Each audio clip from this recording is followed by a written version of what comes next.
What's up, boys? Road to Lamborghini episode 20. So we are here. Obviously, as I said in the previous episode, we're here in Valencia. I don't know why, it feels like the light is very bright right now. No, maybe that's just me. Anyway, let's get into it, okay? So I was just, by the way, follow my Instagram. If you haven't already followed my Instagram and you're watching these videos, you're a bit of an idiot because I literally post there like way more. I think I've got about 40 active stories right now, like not even joking, like 30 or 40.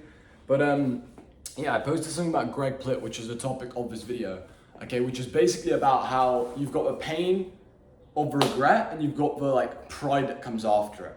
Okay, so not the pride that comes after regret, but you've got the pain. There's two types of pain basically. You've got the pain of regret, right? And the pain of like actually putting in the work, but it's temporary pain. So what I mean by this is if you have an option, let's say right now, to wake up early and to go to the gym, and you don't do that, you've now missed the opportunity forever. It's not coming back. It's not like, oh, well, I'll go to the gym tomorrow and I'll wake up early. Yeah, but tomorrow's a different day. That's a new opportunity. You've missed that opportunity and it's never coming back. Okay, like I don't think people don't understand this. There's such a thing as second order consequences, which means if you take a certain action, that will lead to a next action. And that is how basically your whole days, which takes up your weeks, which takes up your months, which takes up your whole life, is made up of, is second order consequences. Think about it. You wake up late, you sleep in a bit, then you're a bit lazy, you miss some of the morning routine, you don't go to the gym early in the morning, you laze around, now it's 12 p.m. If this happens, then the rest of the day is going to be worse and you've already wasted that time. You're never getting that opportunity, you're never getting that time back. Right? And then what happens is you go to the gym maybe in the evening, right? But now you end up, hanging out with someone and you end up only going to bed really late. So then the next thing happens and you wake up late again the next morning because your circadian rhythm is messed up. And then you miss the gym again. Like everything that you have in your life is habits, routine, systems. I always used to say this on my old cave talks, now they're Road to Lamborghini episodes because we've kind of changed the way we do it and stuff, because now the next goal is just buy a Lamborghini Huracan, a black Lambo Huracan, by age 19 or 20, well I have to say. Right now I'm 18, right, or pretty much 18. So, as I was saying, like, I always used to say, it's always about the man and about the person you are, about the routine you have. It's never about, oh, where are you? Like right now I could be in Valencia, I could be in Dubai, I could be in England, I could be in France, I was gonna say Spain, but Valencia isn't Spain. I could be in Lisbon. I've been to a lot of these places, right? I could be in South America, I could be in Brazil, I could be in flipping Argentina. I literally could be anywhere on the planet. But the thing that's going to decide my success and whether or not today was a good day isn't the location, isn't where I am. And it's not even like the weather. That's not going to decide it. I'm not going to let the weather faze me. What decides how good your day is, aka how good your life is, because all life is made up of is days, is who you are, the type of person you are, the traits you have, the time you wake up, the systems you have, the routine you have, right? Literally this morning I was like, I'm not getting enough work done in Valencia. So I went on ChatGPT, I said, write me a schedule. It asked me for a couple of questions, and now I've got a schedule to follow. Right now I know what to do. Okay, and I've just came back from the gym. I'm recording this episode right now. I've already done a little bit of work as well. I'm about to send some more messages on my phone, obviously, which I'm recording this. And then I'm going on the laptop. I got some meetings to take, like caught up with some clients this morning. You know, it's like now I feel like I'm getting in the routine. There's no better feeling than being locked in, right? And there's also like, I always say, right, don't be in no man's land. Like you either want to be having a bunch of fun and creating memories and traveling, etc., or you want to be really locked in. Now you can have a sort of balance, but you don't want to be where you're not locked in whatsoever and you're also not having any fun. Like for example, if I had to sum this trip up, I'd say it was more of a fun trip so far, right? We're on Monday, I'm leaving on Friday, so we still got some time to change that if I want to, but it's my choice, right? And I also spoke about something, I don't know if I spoke about it in the last Road to Lamborghini episode, I think I actually spoke about my Instagram instead, which I'll link in the description. But I mentioned about how, like, what you don't change, you choose. If you're right now sitting there and you're like, oh man, like every day I wake up, I do bad habits and I don't do what I know I need to do and I don't wake up early and then, you know, I don't go outside much and I just scroll on TikTok, you're choosing to do that. Yeah, sure, you might have a little bit of a, what's the word? A little bit of a, not delay, a little bit of a need or a temptation, that's the right word, a temptation to do those things, but that's only because you've already done it before, but you're still not forced to do it. Every single decision you make in this life, you have the choice, you have free will, right? People always talk about fate. No, bro, like God gave us free will. It literally says in the Bible, God gave us free will. He gave us a choice to every decision that we make in this world is our choice. You know, no one else is controlling that. I just realized I haven't got my watch on. I always like to have my watch on. Not even just to flex, I just like to have it on. It's a beautiful watch. But yeah, like that's all it is, man. Like I was at the gym today, you know, I saw a bunch of people. A lot of them literally weren't even working out, and I've got nothing bad to say about them. Like at least they're at the gym. But like, it's not like they were taking a break. Like I looked at them while I was on a treadmill for like 25 minutes, and then I went on a bike machine for another 20 minutes, or 15 minutes. And bro, they literally were just sitting there. It's like, okay, like, I mean, again, maybe a couple of them, you know, I've wrongly judged, maybe they were doing a workout before. But the point is, even when you go to a competitive environment like the gym where everyone should be disciplined, there's still people who are more disciplined, people who are less disciplined, people who are lazing around, people who are really working hard, etc.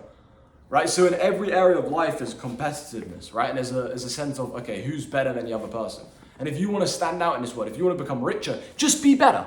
Like, let me break this down very, very simply, right? And this isn't even the point of, this wasn't even meant to be the original point of this video. Right, bro, when you're in Valencia, it's like 31 degrees like it is right now, you always need to drink water. It's so thirsty. But I'll break down this point in a sec. Like, you've just got to be better than other people. If business, right now I'll tell you, business is a competition. So what does this mean?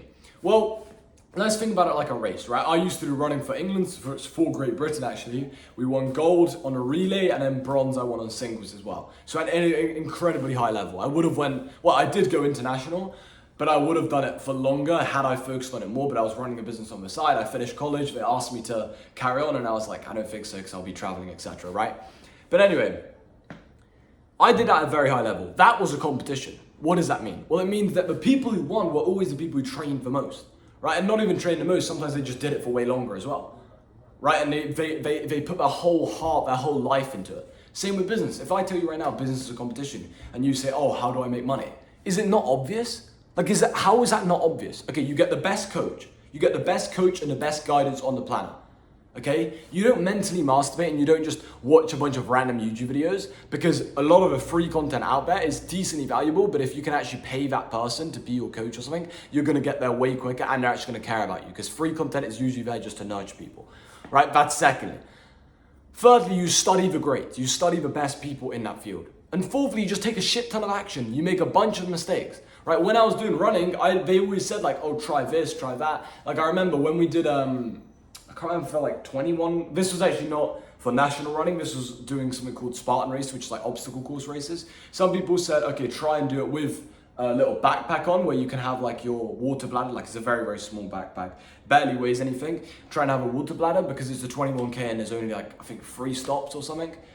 So I tried that out, right? And then I realized, you know, I think that slowed me down. Like it felt uncomfortable for 21K. I didn't like running it. So then next time I tried it without it and I was fine, right? The water that they had at water stations was fine. I didn't feel, you know, that dehydrated. So like my point is everything in business as well, trial and error. Try that shit, right? Just try it. Just do more things.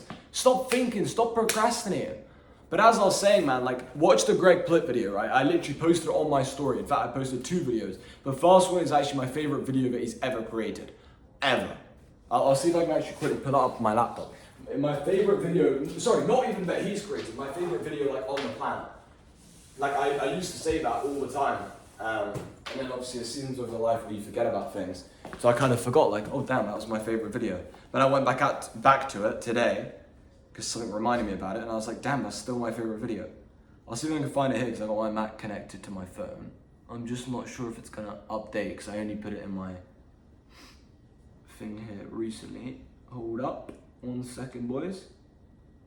Oh no, it hasn't updated.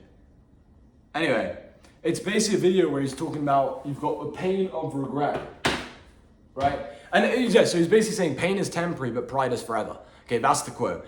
So pain is temporary. When you go through something, it's very temporary, right? When I went to the gym, that was like, what, 45 minutes, an hour? Yeah, probably about an hour, right? Spent getting there, which to be fair, takes like 5 minutes. Quickly going in the gym, or not quickly, but finishing the gym workout. I do upper body, and then I do lower body / cardio as well. You know, so I did that. It was about an hour workout. That pain that I had when I was there and pushing myself mentally and physically was temporary, right? But the pride is forever. The pride after that is amazing. But here's the key, and he spoke about this, right, in the video. So actually follow my Instagram and watch that exact video.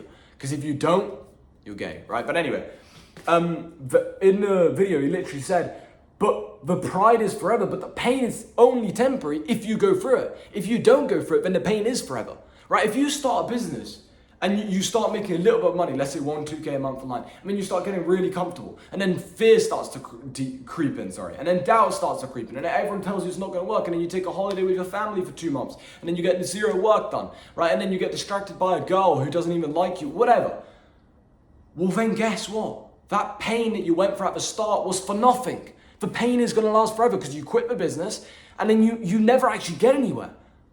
Do you understand what I'm saying? That pain is literally forever. That pain of not knowing what could have happened, not knowing what life you could have lived is literally forever. However, if you push through that pain, as soon as you start getting comfortable, you notice it and you improve. Right? I find myself here in the Valencia trip, as I said, I'm very raw and authentic. I literally said I found myself just not doing much work. Right now I'm back on the grind. It's Monday, perfect time to get back on the grind.